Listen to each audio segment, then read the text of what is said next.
So here we are in the second year physics teaching lab. My name's Lincoln Turner and I'm here with Michael and Cassie and Dean, who are doing one of our new second year pracs, a prac that's new this year.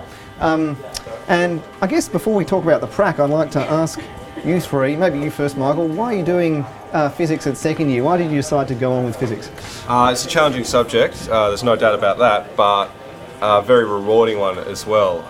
And at the end of the day, you certainly know that what you've learnt is going to provide you assistance and something later on in life, so that when you leave university you can really make a difference in the world. And I think physics is a subject that really offers that, and that's something that really appealed to me.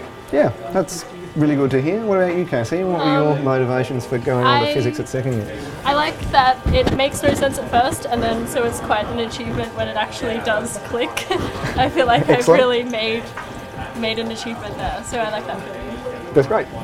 It's a good feeling, right? When you actually work something out and it's confusing and you go... Because it makes no sense at first. Yeah. Good stuff. What about you, Dean? I think similar reasons to Michael was that I've always found physics very interesting, and it's nice and it's practical, so you can come into the labs and actually see what you're learning in the lectures demonstrated in front of you, like with this bucket of water. Well, that's a great segue. So why don't you tell us about what's happening here with the bucket of water? Because, you know, we've got this musical sound in the background of this pump going and some flowing water here. I don't know if you can get that. Steve, Dean, tell us what you've been doing for the last 2 weeks in this prac. We're measuring the Hall effect, which is basically if you pass a magnetic field over moving charges, you'll get them to separate a bit. So we're basically measuring that effect in water. So we're changing the magnetic field, and we're also changing the rate of the flow, and we're seeing what effect that has. Can you show us? Yeah, sure. So, thank you, Cassie. Should we measure the... No, let's not do any precision measurements. Let's just see an effect, right? Which is what you did last week. So what have we got on the screen up there, Dean? So on the screen, we have the voltage across here on the oscilloscope, and that should change when we put the magnetic field over. So Cassie's got some magnets, right?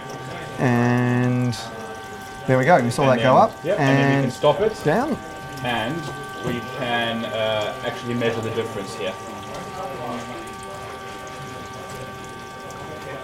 And then from that we can tell. How much voltage has been induced by the magnetic field. And how much voltage are you getting there in this case? Well, here we are getting 192 millivolts, the difference. Good stuff. So it seems like you're getting some good results there. And you guys are almost finished this prac. So I guess having done one round of pracs in second year, how do you feel that second year labs are different to first year labs? We have to think about them a lot more, but you get to do cooler things. I think there's a lot more freedom with the way you carry out your results. In first year, it's a lot more, you get step-by-step instructions all the way. Whereas in this one, there's a little bit more freedom with how you want to collect your results and how you want to interpret them. Like this one here, there's very little in the way of instruction, so you have to make the experiment yourself. Yeah, we're trying to make it more like doing real research or working in a lab where you don't actually walk in my research lab, there's no script. I don't walk in and get told what to do. You have to try and work it out for yourself. So we're trying to make actually fewer instructions, but still giving you all the tools you need to be able to do the experiment so that you work out for yourself what you're going to do. Well, thanks guys for showing us your prac, and we'll let you get the write-up done. Then good luck with the rest of the prac. Thank you, Lincoln.